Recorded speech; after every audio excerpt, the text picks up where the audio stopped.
Assalamualaikum warahmatullahi wabarakatuh. Perkenalkan, saya Ki Agus Dwi Aljanabi dari kelas 2 LB Prodi D4 Teknik Elektro Politeknik Negeri Sriwijaya. Pada video kali ini kita akan membahas 3 hal utama penyebab terjadinya api, klasifikasi kebakaran, dan yang paling penting bagaimana cara memadamkannya menggunakan alat pemadam api ringan yang dikenal sebagai APAR. 3 hal penyebab api atau segitiga api. Yang pertama, kita mulai dari dasarnya. Apa sih penyebab api bisa muncul? Ada 3 unsur penting yang menyebabkan munculnya api. 3 unsur ini membentuk apa yang dikenal sebagai segitiga api. Yang pertama, bahan bakar. Bahan ini bisa berupa padat seperti kayu atau kertas, cair seperti bensin dan solar, ataupun gas seperti LPG. Tanpa bahan bakar, tentu tidak akan ada yang bisa terbakar. Yang kedua, ada panas atau suhu. Panas merupakan energi yang memicu reaksi pembakaran. Bisa berasal dari api, percikan listrik, gesekan, atau bahkan sinar matahari. Yang ketiga, ada oksigen. Udara di sekitar kita mengandung sekitar 21% oksigen, dan oksigen inilah yang membuat api terus menyala dan membesar. Jika salah satu dari 3 unsur ini dihilangkan, maka api tidak akan terbentuk atau bisa dipadamkan. Selanjutnya, klasifikasi kebakaran. Sekarang, mari kita pahami jenis-jenis kebakaran yang ada. Tidak semua api itu sama dan tidak semua bisa dipadamkan dengan cara yang sama. Kita mengenal 4 kelas kebakaran. Yang pertama itu kelas A, terjadi pada benda padat non-logam seperti kayu, kertas, dan karet. Kelas B terjadi pada cairan dan gas yang mudah terbakar seperti bensin, solar, dan LPG. Kelas C terjadi pada peralatan listrik yang bertegangan seperti panci listrik, panel listrik, kompor listrik, ataupun server atau komputer. Yang terakhir ada kelas D, terjadi pada logam yang mudah terbakar seperti magnesium, titanium, natrium.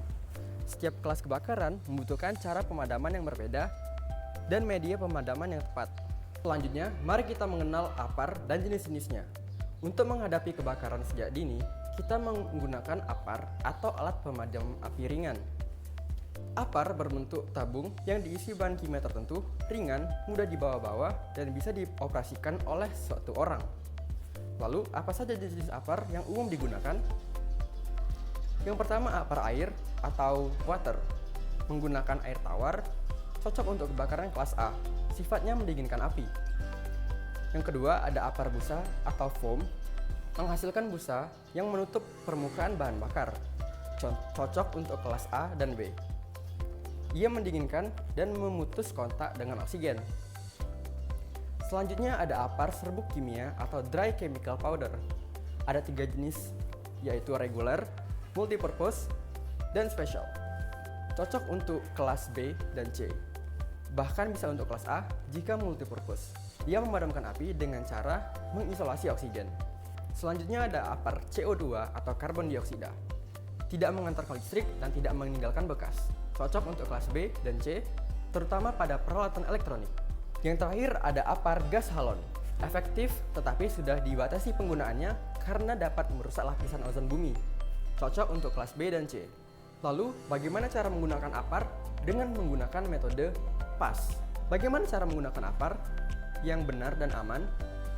Yaitu dengan menggunakan metode PAS, yaitu P untuk pull atau tarik pin pengaman di atas tuas APAR. A untuk aim atau arahkan ke ujung nozzle ke pangkal api, bukan ke lidah api. Yang ketiga, S atau squeeze, tekan atau genggam tuas untuk menyemprotkan media pemadam. Lalu S lagi untuk sweep atau gerakan nozzle kanan dan kiri untuk menyapu seluruh area api. Pastikan kamu berdiri dengan jarak aman dan arahkan semprotan ke sumber api sampai api benar-benar padam.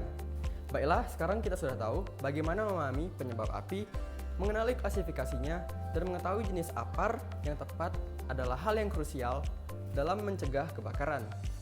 Karena mencegah lebih baik daripada memadamkan. Jadilah orang yang peduli, karena keselamatan dimulai dari diri kita sendiri. Tetaplah waspada, tetap aman, dan sampai jumpa.